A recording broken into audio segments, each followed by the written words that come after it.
For those of you who don't know me, my name is Steve Schwartz. I run the LSAT blog. I also host the LSAT Unplugged YouTube channel and podcast. I've been teaching the LSAT now for about 15 years, and it started with my own LSAT journey back when I was preparing to go to law school. I started off in the low 150s, around a 152. I ended up with a 175, and it took me an entire year to get there. And my goal for you is that the insights I gained along the way will allow you to make your score increases with much less pain and heartbreak and struggle, and so that it can be a bit smoother for you and you can move on with your life, unlike myself, or I'm still doing this 15 years later. Anyway, so I thought that I would have a little fun today, given the recent news about the LSAT logic games section potentially being removed from the exam. Did any of you see that news in the headlines in the past couple of days? There's a chat function in the sidebar. And if you could just let me know if you saw that news about the LSAT potentially being changed sometime in the next 4 years. That was the source of the highlighted section I put up on the whiteboard for you just before starting. So I see a lot of yeses, mostly yeses, one no. But yeah, a lot of you are pretty plugged in. So I'm impressed that you're following the news so closely. So yeah, so I'll share more about that in just a moment. It won't affect anyone applying this cycle. If any changes to the LSAT do go into effect, LSAC will announce them far in advance and give samples of what the new LSAT test form would look like going forward.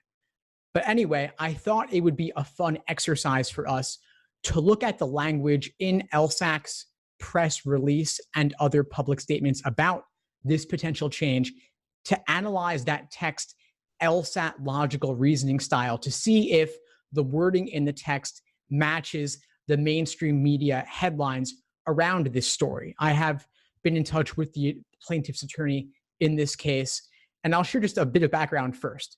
Basically, LSAC has been the subject of a number of lawsuits in the past several years for not making the LSAT accessible enough to those with disabilities. In particular, blind and visually impaired law school applicants contend they have been at a disadvantage in the law school admission process because, let's face it, how could you possibly solve LSAT logic games if you could not make a diagram? And if you're not able to see, wouldn't it be incredibly difficult to diagram? LSAC, in its publications like the Super Prep book and the fact that they give you scratch paper on the digital LSAT, suggests that even they admit the utility of being able to diagram.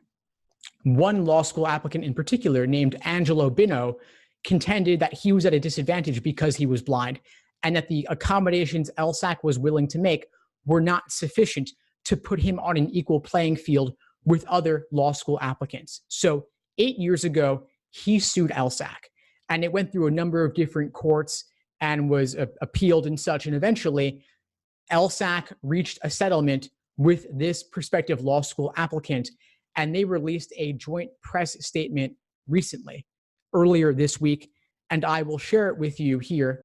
So this is the statement on the amicable resolution of the Bino versus LSAC lawsuit, LSAC being the Law School Admission Council. I'm not going to read the entire thing here.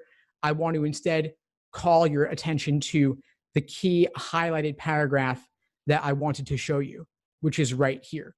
And I'll put the link to this press release in the chat as well, in case you would like to take a further look at the entire thing later, for those of you who were not aware of this news story.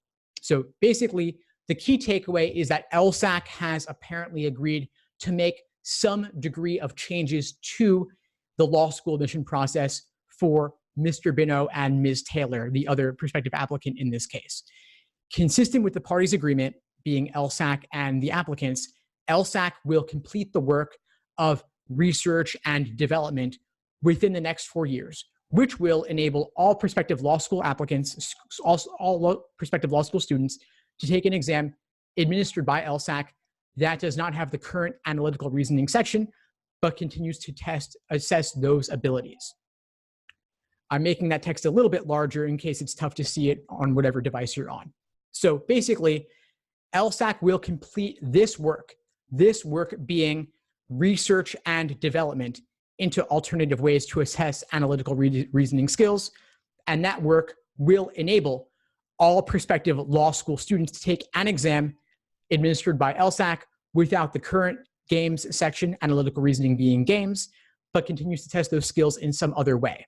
Now, let's look at the mainstream media headlines and articles around this story. Click on Detroit, which did an interview with the lead attorney in this case, says LSAT to drastically change. The LSAT that students take today will look substantially different. What else? They said something about the drawing portion. They are removing the drawing portion for all students, not just those with disabilities. Now, is that what the joint press statement says? Are they removing the drawing portion, aka games, for all students? If we go back to the press statement language, it says, within the next 4 years, LSAC will complete the work of research and development, and that work will enable all prospective law students. Is enabling the same as requiring, and is completing the work of research and development within the next 4 years the same as changing the exam within the next 4 years? To me, there is a potential difference there. Now, I've spoken with the plaintiff's attorney. I actually was potentially going to be called as a witness in this case to testify on the fact that logic games essentially require diagramming, or that one is at a severe disadvantage if they cannot reasonably diagram. So I know the attorney, he's a good guy. I think he's acting in good faith here, but his statements to the press, to me, do not seem to be in line with the wording of this press statement. Let's look at another article here. On CNN, obviously a very mainstream publication, saying now it's changing for everyone. And they interviewed the prospective law student, Mr. Bino. They interviewed the plaintiff's attorney as well, and whose name is Jason Turkish. And he's under the impression that the test will change for everyone. Now, he was quite understandably upset when LSAC released this statement to the public just a couple of days ago in response to the mainstream media articles. They say, and I won't read the entire thing, should there be any significant changes to format, research and development, followed by several stages of pilot testing, would be required. So it's too early to speculate on how the test will evolve as a result of ongoing research. So LSAC is making a much more moderate statement here than the mainstream media articles would lead you to believe. They're not even committing to making any changes at all. They're just saying, should there be any significant changes to format? So they're saying it's possible that all they will do is research and development. Now, if we go back to the press statement, it does suggest that LSAC will enable all law students to take an exam from LSAC without the games section. But again, will they be requiring all applicants 4 years from now to take the LSAT without games? Or will they say, you have a couple of options. If you're blind, you can take the non-games version. If you're not blind, you're taking the regular version we've come to know and love. It's hard to say. Enabling does not mean that everyone will be guaranteed to do this. If I give you a car, I am enabling you to drive around, but you might still need gas. Enabling you to drive is not is as simple as giving you a car and you're all set to go. There may be other qualifiers there. It's a little bit more open-ended than the attorney believes. Now, this attorney, he doesn't seem too happy because the drama continues.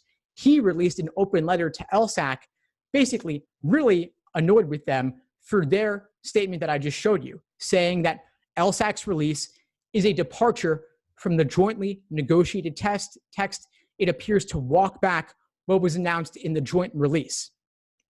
And this attorney is calling on LSAC to have a joint press appearance where they will clarify their shared understanding of what exactly they both agreed to in their settlement. So lots of drama here, very open-ended.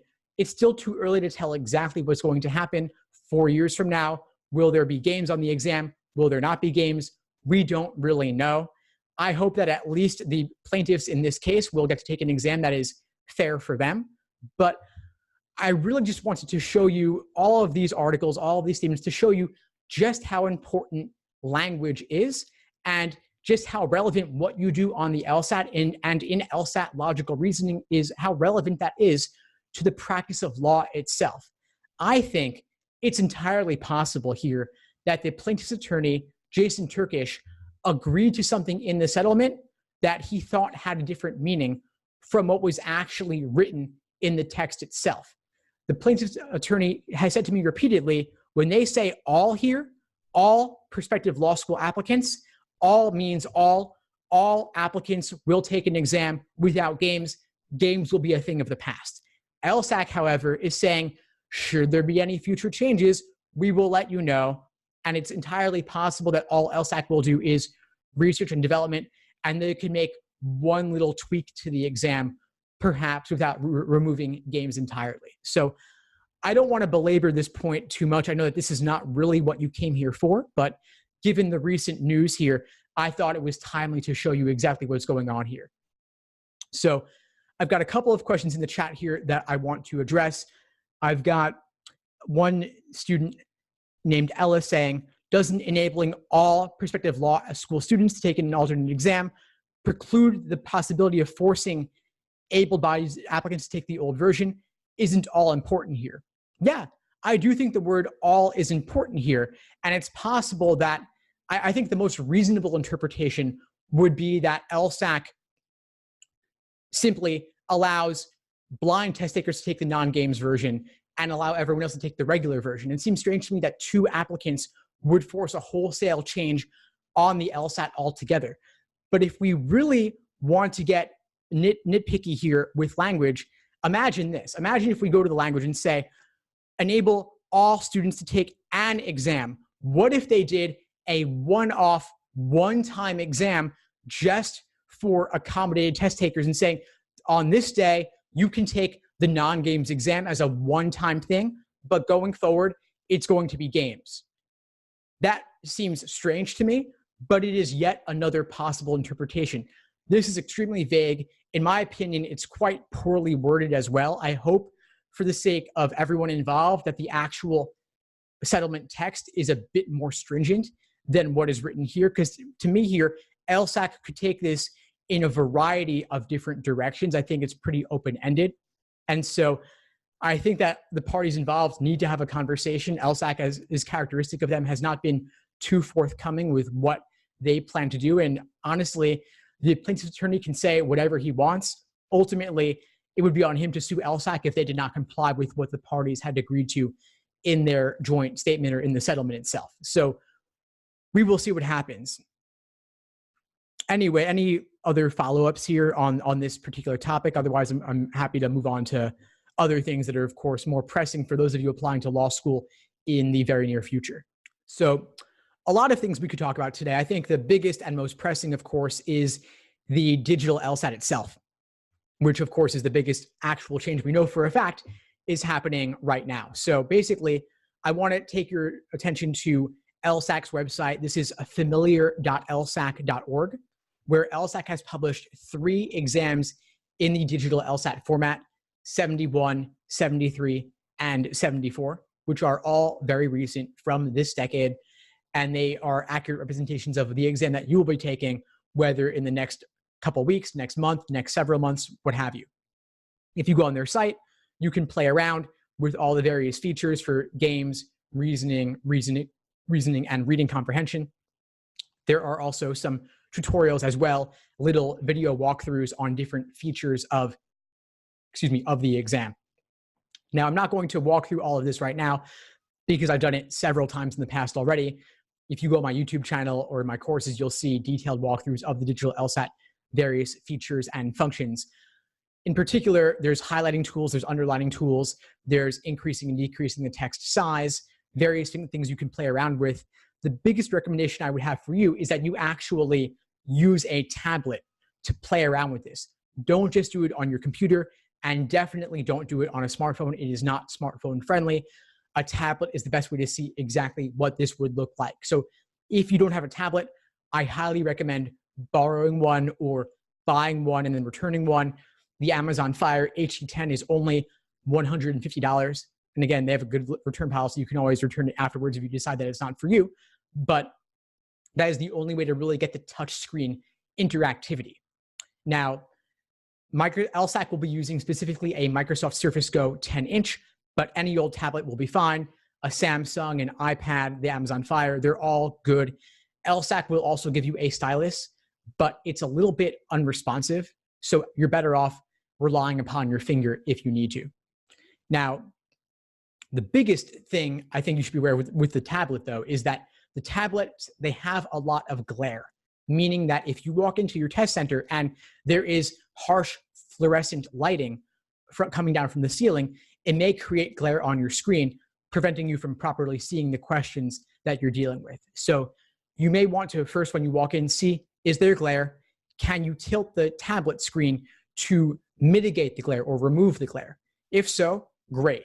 If there still is a lot of glare, then you want to immediately ask the proctor to move you to a different seat and, of course, point out the issue to them. They will most likely oblige and move you somewhere else, but you're best off doing that before the exam actually starts, because once the timer starts, you're potentially losing time. Is that fair?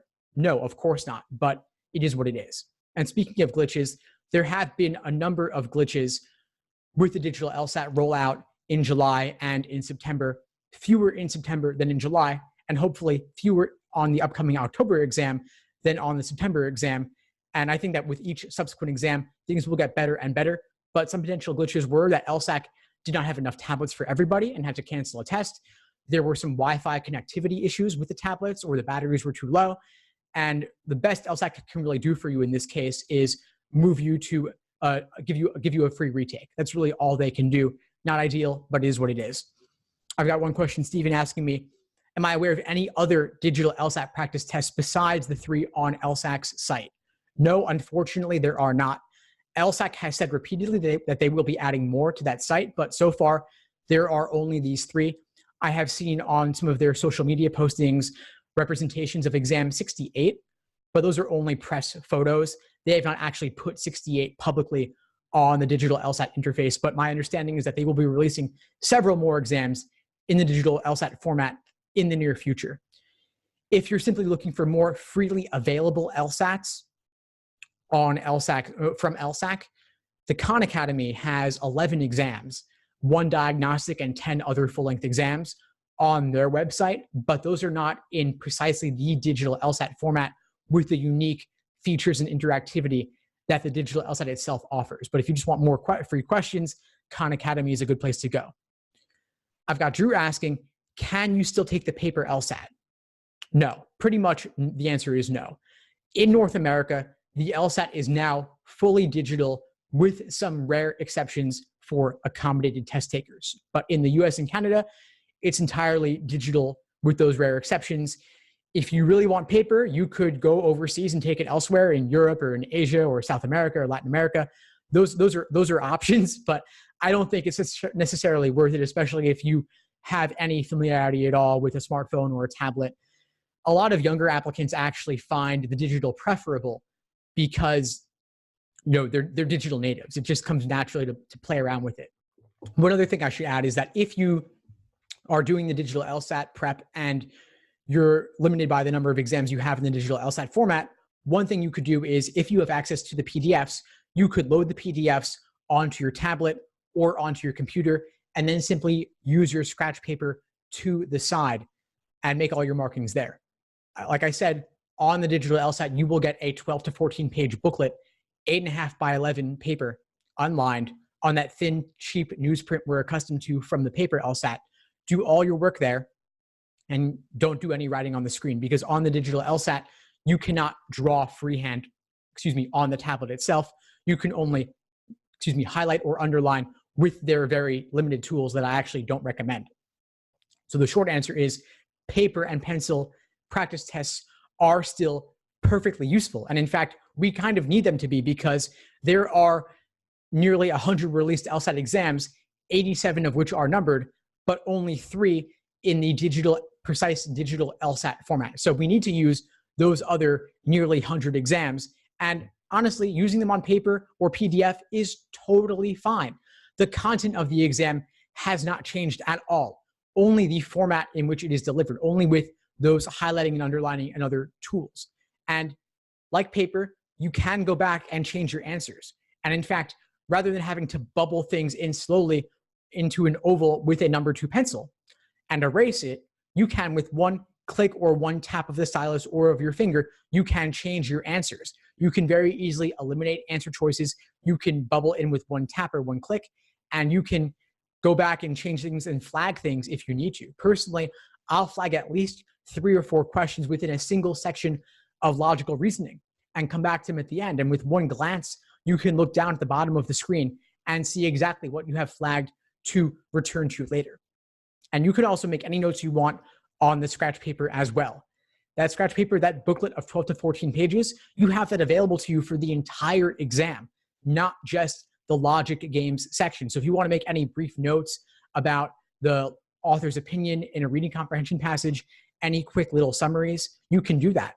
If you want to diagram formal logic reasoning questions, you can do that as well. So lots of great options available to you with the scratch paper. I think it's overall a net win to have the digital LSAT format as it exists. And I think with time, as they work out some of these tech glitches, it will become better and better experience for test takers. And so for those of you who took it in July or September, you probably were aware of at least the reports of the glitches.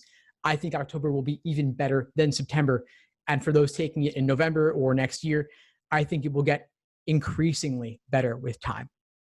Now, I've gotten some questions around prepping for the November LSAT, what a timeline might look like 6 to 7 weeks out, and then what you might do with regard to timing for each section. So this question in particular is in response to my student Kenneth, who was asking about what to be doing in the lead up to the November LSAT test date.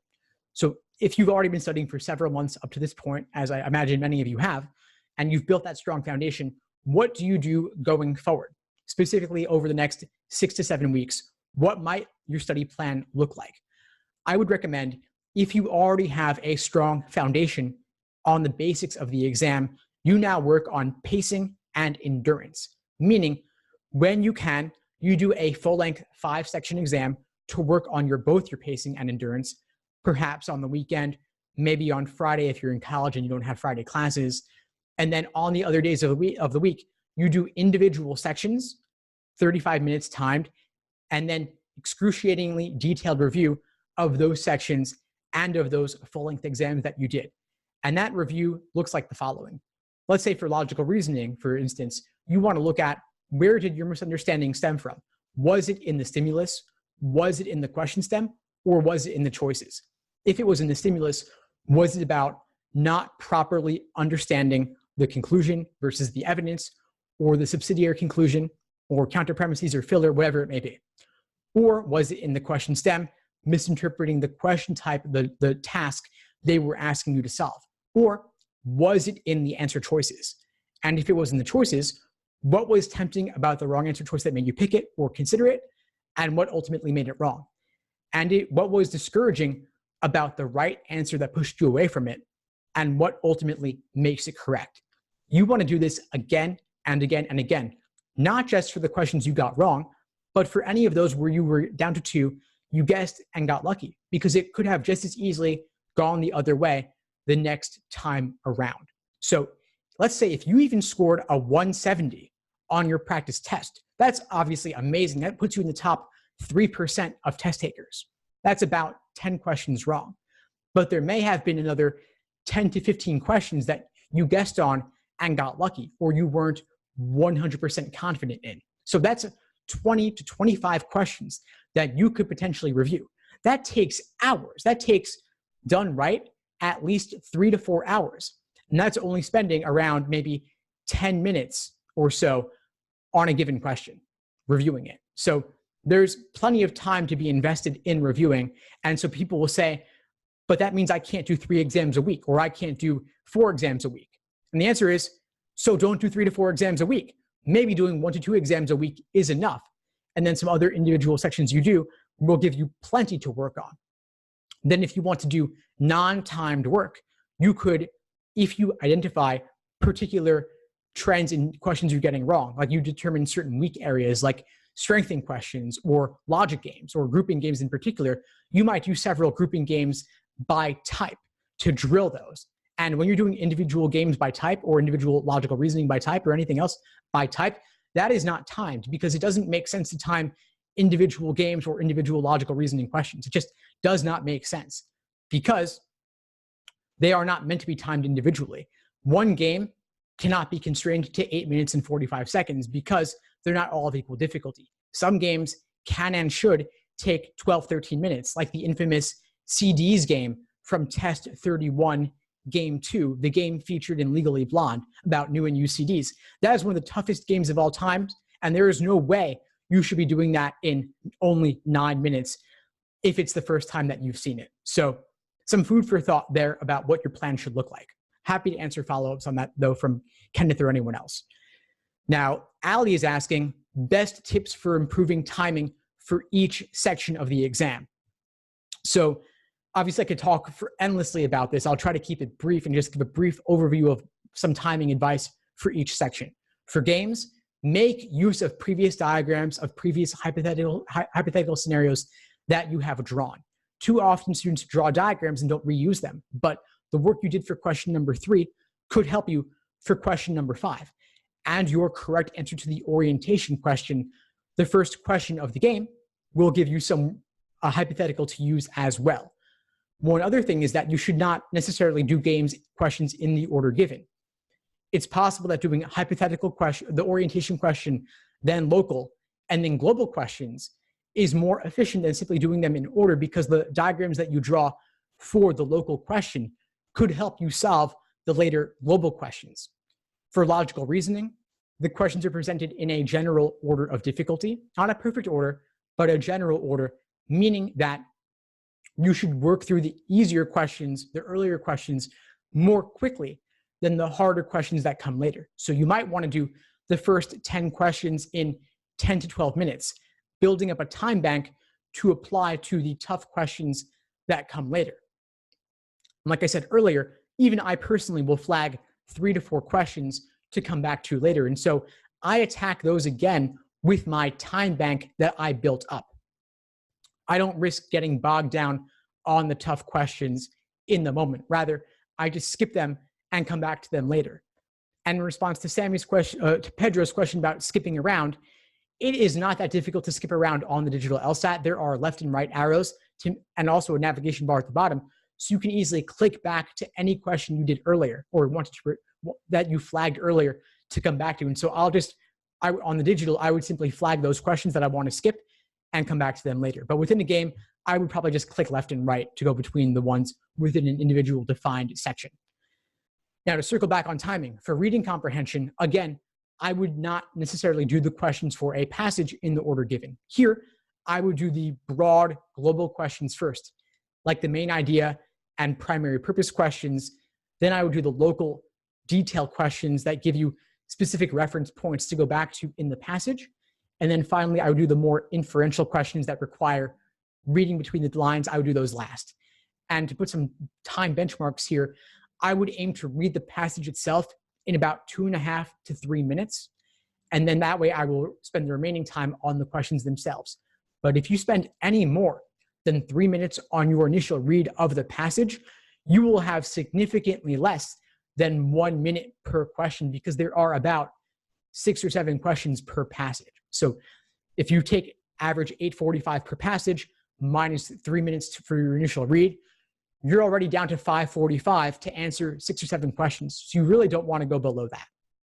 Anyway, happy to address follow-ups, but that's my quick overview about timing.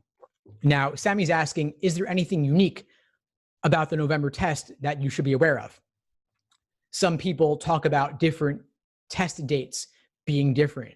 So for example, when there were only 4 exams per year, people would always speculate that the February exam was strange in some way because the February exam was the only undisclosed administration. The other 3 exams were all released. So the February being unreleased lent it an air of mystery.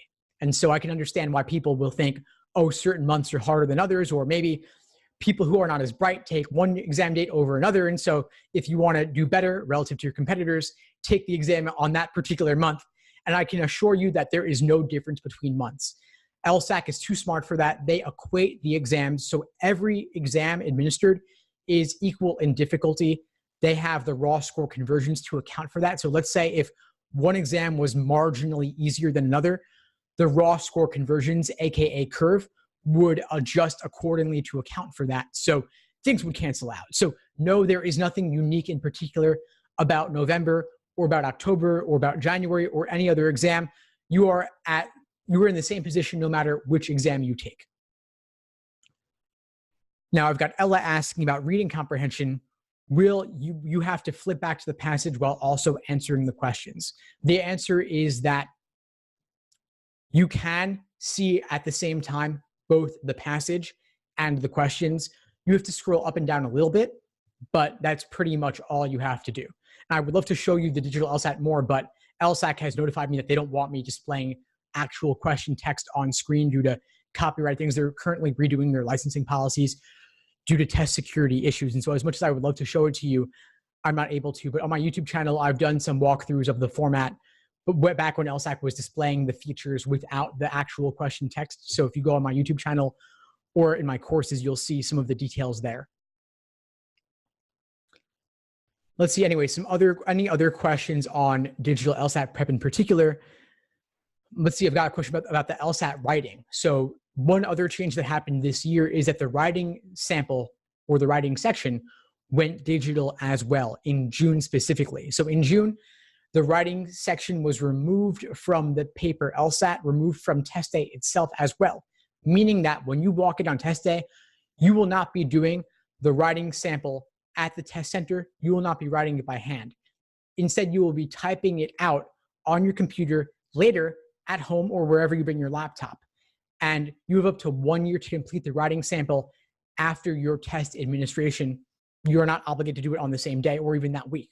I recommend not procrastinating on it though, because LSAC will not release your test score to law schools until you have completed the writing section specifically. The writing section is still not scored, but it may weigh a little bit more heavily than it did previously in the law school admission process because it's now typed rather than handwritten, meaning that it is more easy to see what students have written. It's more easy to parse their writing since it's not handwritten anymore. So I might devote a little bit more attention to it than previously, but I wouldn't worry too much about it. The writing sample content has not changed at all.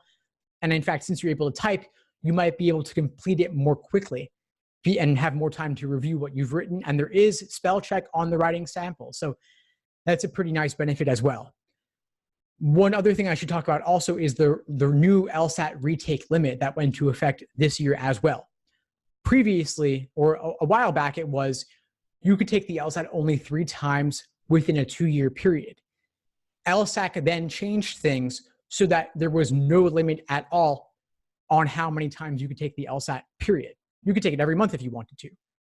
But because LSAC is now administering the exam nearly every month, they have to reuse old test forms more than they previously had to. So anyone taking an undisclosed exam, like many upcoming exams are undisclosed, that means that LSAC may re-administer that same exam sometime in the future. Maybe 2 years from now, maybe 5 years from now. They might administer it overseas. They might administer it as a Sabbath observer's exam. And if they disclose it, then they can't reuse it because it's public information and students, a wide swath of students may have seen those exam questions. Whereas right now, a very infinitesimal percentage of students may have seen those questions. And obviously that would not be fair, but LSAC doesn't really have anything else they can do because it costs them nearly 1 million exams to create an entirely new test form from scratch.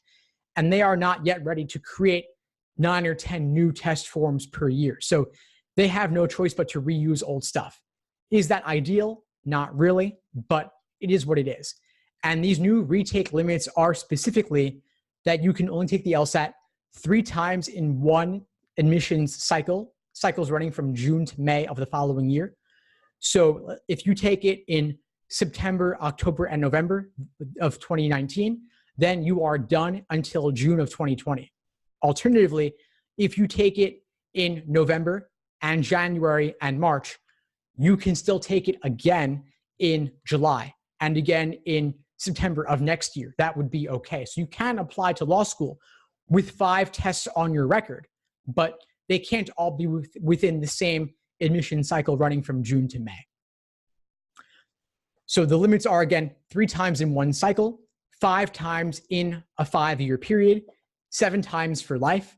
And once you get a 180, you can't take it again. And that's really more for folks like me, where if all the tutors and instructors out there and professionals out there who do this for a living took it, they might screw up the so-called curve, and LSAC's test equating process would be a little bit skewed there. So they don't want that. And they also want to limit the number of times applicants could potentially re-see, or there's probably a better word for that than re-see, but see again the same test content from one administration to another, which would, of course, taint the validity of the exam. I've got one ever-present myth out there about question related to this myth about law schools averaging scores versus taking the highest from Kaylee. Kaylee's asking, do schools take your highest score, or do they look at all tests you've taken? So the short answer is, they really only care about your highest score, but they do see all scores on your record being all tests you've taken within the past 5 years. So if you took the LSAT back in 2011, that score is no longer on your record. If you got a 120 or a 180, doesn't matter. Law schools will not know about that, and they will not consider it valid. But if you took it 3 years ago and got a 180, you're good. And in fact, with the new limit, you can't take it again. If you got a 170 3 years ago, you could retake it now and get a 175, and that's great.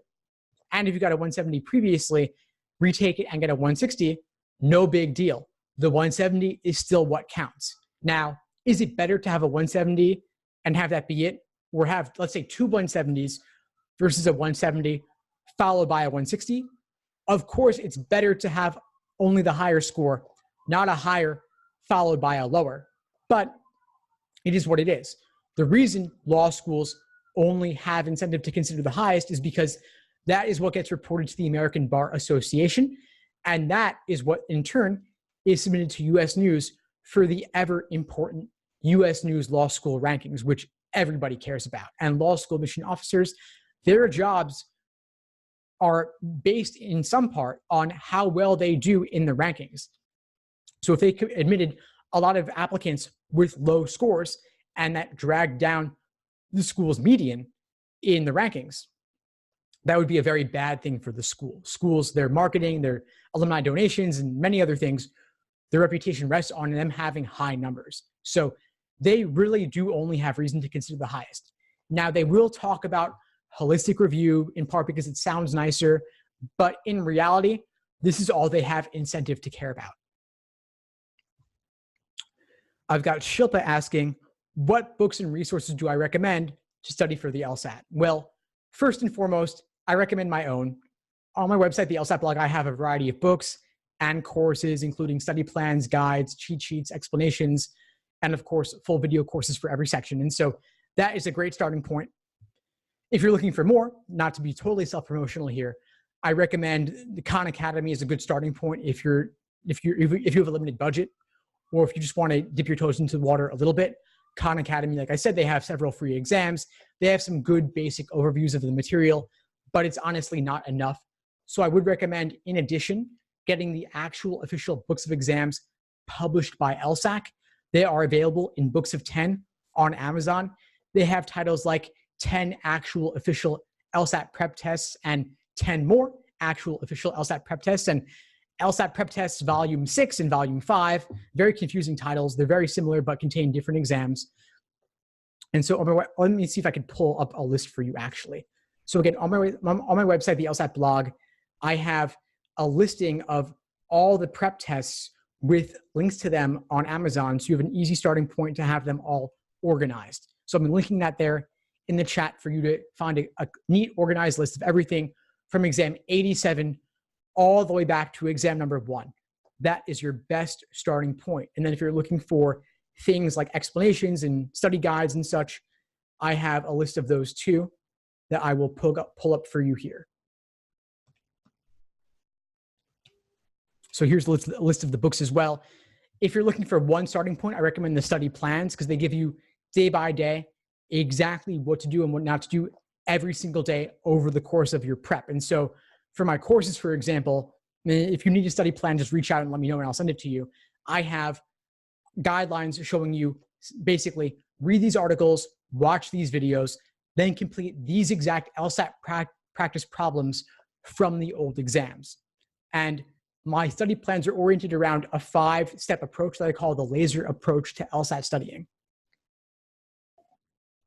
LASER is an acronym standing for learning, accuracy, sections, exams, and review.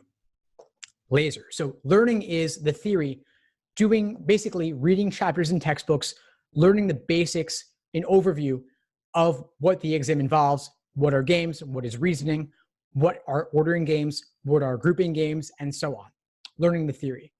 A is for accuracy, basically doing individual questions by type to learn the basics. So you would do 20 strengthening questions in a row, 20 weakening questions in a row, 30 grouping games in a row to start to see the patterns underlying the exam. Because when you open a book of exams, you're seeing them all scattered around. You have a grab bag of questions without any rhyme or reason to them. So my job is to help unscramble them for you so that you can approach them in a systematic fashion. Then back to LASER. S is for sections, doing individual timed 35-minute sections to work on your pacing. So this is where you do things like I said, doing the easier logical reasoning questions faster, maybe the first 10 in 10 to 12 minutes, so that you have more time for the tougher questions that come later. Then E is for exams and endurance, doing full-length 5-section exams, because believe me, after 3 hours of LSAT without much of a break, your brain is fried. On test day, you're doing 3 sections back to back, then you have a short 10-minute break, then you're doing 2 more sections back to back. Really grueling. Even my brain's fried after that. And so you want to be doing at least 1 timed exam per week in the final month or 2 before test day. So for those of you taking it in October, I would highly recommend over the next 2 weeks doing at least 1 timed exam per week. And certainly if you're taking it in November, 1 timed exam a week would also be a good strategy for you as well. Then finally, R is for review, which is the process I talked about earlier, analyzing where your mistakes come from, the stimulus, the question stem, the choices, what is tempting about the wrong answer, what is discouraging about the right answer, and actually writing this out, articulating it, either writing it out in a notebook or typing it out or talking it over with a friend or a study buddy or a coach or a tutor. It's really important to get this out of your own head because it's too easy when you're on your own to simply look at the correct answer and say, I get it now, and move on. It is much tougher to articulate or paraphrase what the question says in your own words. So could you, in a reading comp passage, articulate the major viewpoints presented in the passage? For a logical reasoning question, could you paraphrase the argument in your own words and explain it to somebody else? And then talk over why is the wrong answer wrong and why is the right one right? Could you reverse engineer the exam to see it from the test maker's perspective and look at exactly what was tempting in that wrong answer? What trap did LSAC lay? You need to spot those traps because if you make a mistake once, you are guaranteed to make it again unless you learn from your mistakes, because LSAC, they don't do anything new under the sun. They keep reusing old stuff. I actually have an article where I listed 7 LSAT logic games that repeated. And I'm going to pull it up for you here because it's really telling to see just how similar these games are to each other. The patterns are apparent to me in games, and in logical reasoning, they're a bit more subtle in reading comp. But even in logical reasoning, there are methods of reasoning that repeat and tempting wrong answers that repeat. So for example, a lot of times in logical reasoning, for a necessary assumption question, they will put a very tempting sufficient assumption choice prior to the correct answer because people love picking strong language. So they will actually pick the sufficient assumption before and move on confidently wrong before they even see the correct answer, which is in fact a necessary assumption. So review is really one of the most important things to be doing, but is often overlooked. I've got someone asking, is one set of books better than another? Not really. I think any company that specializes in the LSAT is a fairly good option. It's really just a question of you seeing which methods work better for you, which style you like more. Some companies are more entertaining than others. Some are more matter of fact than others. One thing I can say is I would not go for LSAT for Dummies because first off, you want a good score, not a low score. And secondly, you want a company that is using real official LSAT questions, not simulated or fake ones, because those often contain mistakes or are not realistic. There are tons of books on Amazon where the reviews are actually calling out the publisher for putting in mistakes or not properly proofreading. So you want to be very careful about that. I would suggest strongly going with a major company that is renowned for focusing on this exam exclusively. It's too important an exam, too tough an exam to farm out to somebody who's teaching every exam under the sun and reusing their strategies for the SAT, for also the LSAT and the MCAT and GRE. The LSAT is a unique beast, as I'm sure you've discovered by now. Ella is asking about the experimental section. Can you figure it out on test day? Can you guess which one it is? The answer is no. Do not try to figure out what the experimental section was during your exam. The risk is too great. The odds of you being wrong are far too high.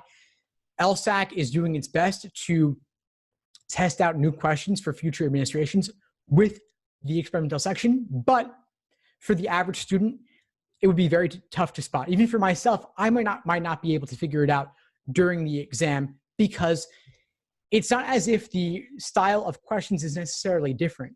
What is most likely the case is that on the experimental section, the section as a whole may have a difficulty level that is easier or harder than what LSAC is looking to do. But it's marginal. LSAC is very good at what they do. Their data analysis abilities are huge. So the content will not differ substantially or noticeably, most likely, from what you've seen elsewhere. Only the difficulty overall as a section may differ. And maybe some questions will perform slightly off from what LSAC is looking for, but you won't be able to figure it out. Of course, after the exam is completed, if you had 2 sections of games or 3 sections of reasoning, you will know at least that one of those was experimental and unscored, but you won't know which one unless you talk it over with others after the exam and say, did you have a game on flowers? And the other person says no, then you know that your game with flowers was experimental and not scored. But that's really the extent of it. Got another question asking, how often should you give yourself a break while you're studying? Should you take off a day, or like every other day, or once every third day? I definitely recommend taking days off with your LSAT studies. Don't try to do a full-length exam every single day. That is a recipe for burnout. Rather, I would suggest maybe taking off 2 or 3 days per week as you need. So if you're working full-time, maybe one of your work days is a day where you're not going to study for the LSAT and you'll do more of your studying on the weekend. Alternatively, if you're still in school, then maybe you will do some of your studying on a Friday when you don't have class. So in my study plans, I do build in off days because I don't want you to burn out. And I'm also aware of the fact that life happens. You know, you have work or college classes, or you have a family obligation, or you have a vacation or a holiday, or you get sick. Things come up. And so I built in buffers there so that you won't feel like you're falling behind constantly, because we all have things that we have going on in our lives. But I don't want you to take too many days off and lose steam with your prep. So never let an entire week go by without studying if your timeline's on the span of 2 to 3 months. If you're taking the LSAT in June of next year, though, then you might want to take a more slow and steady wins the race approach, where you gradually study here and there and build up as you go. But definitely off days are crucial.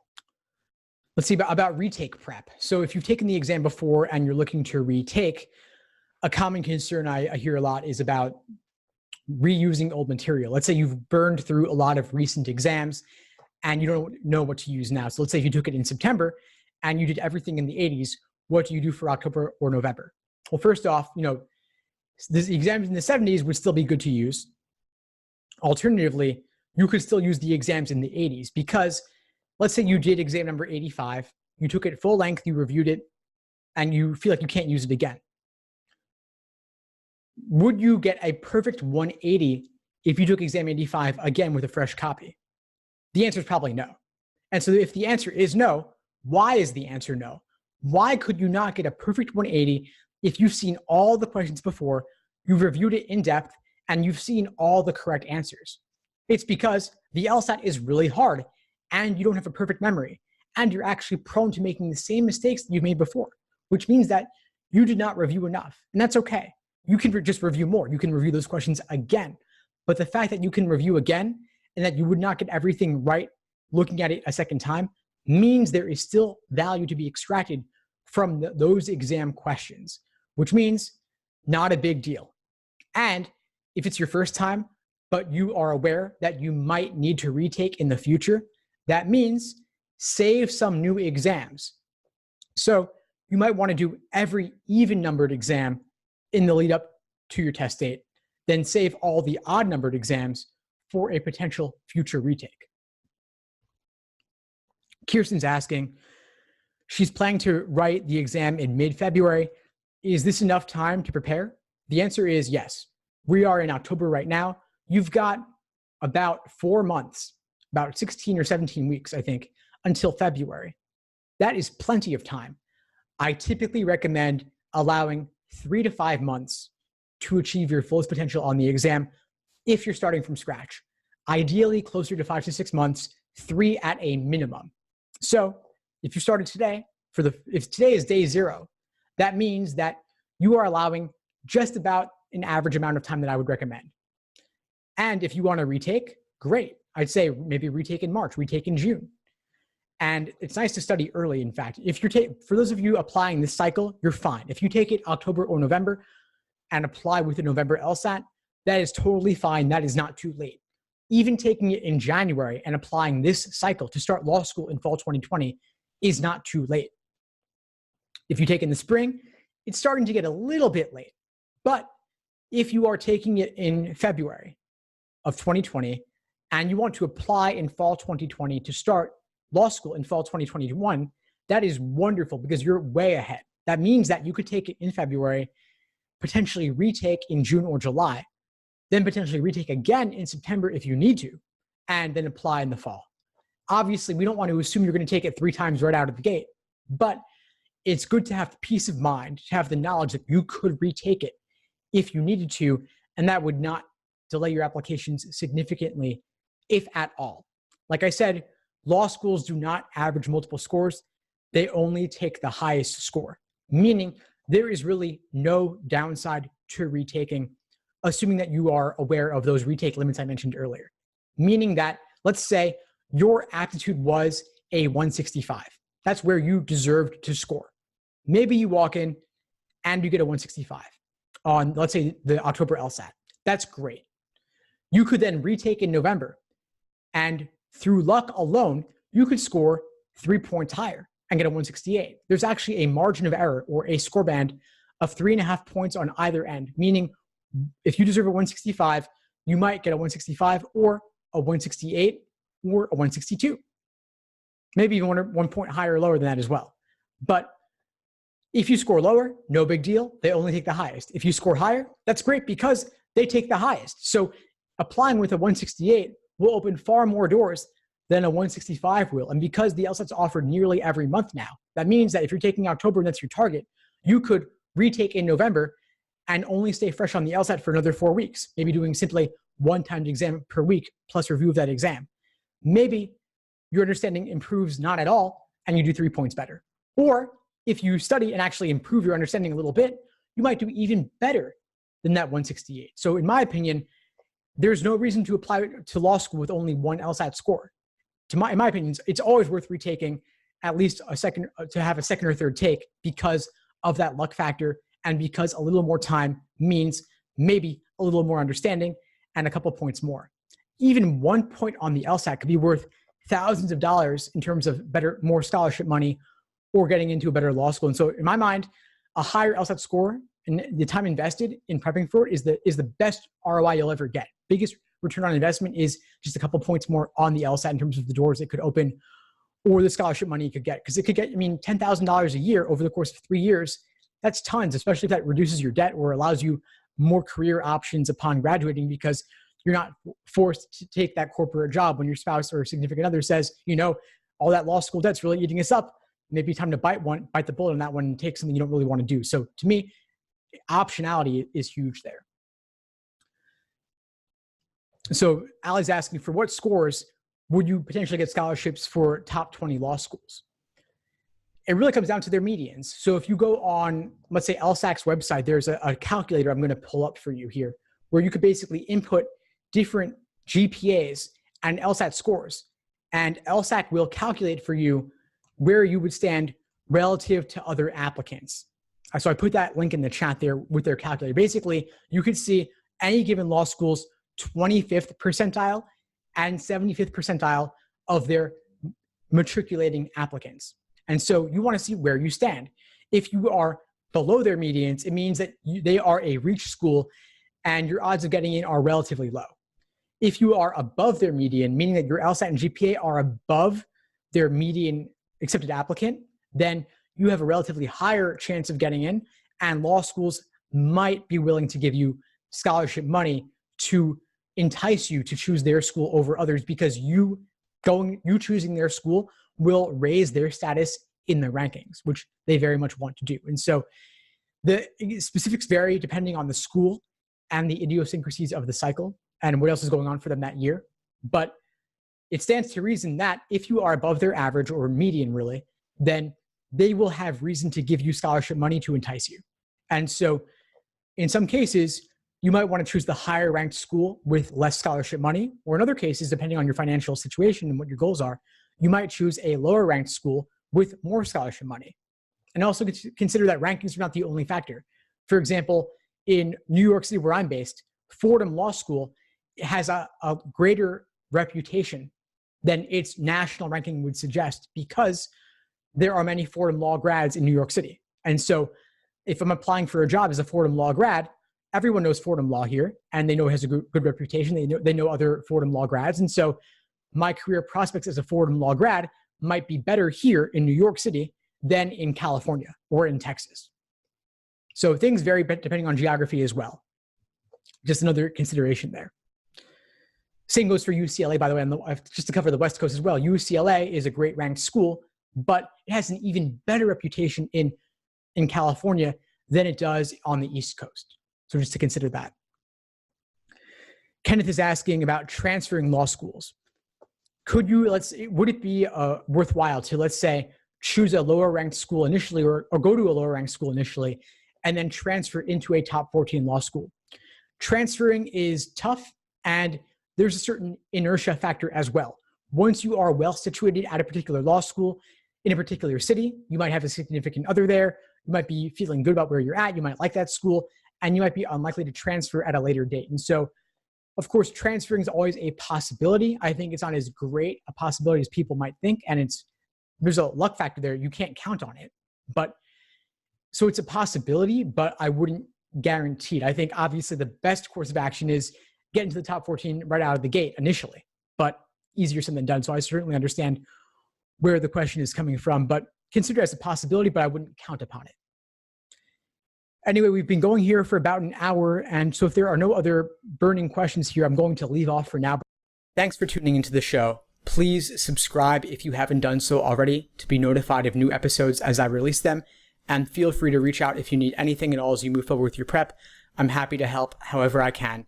In the meantime, I'll wish you all the best and take care.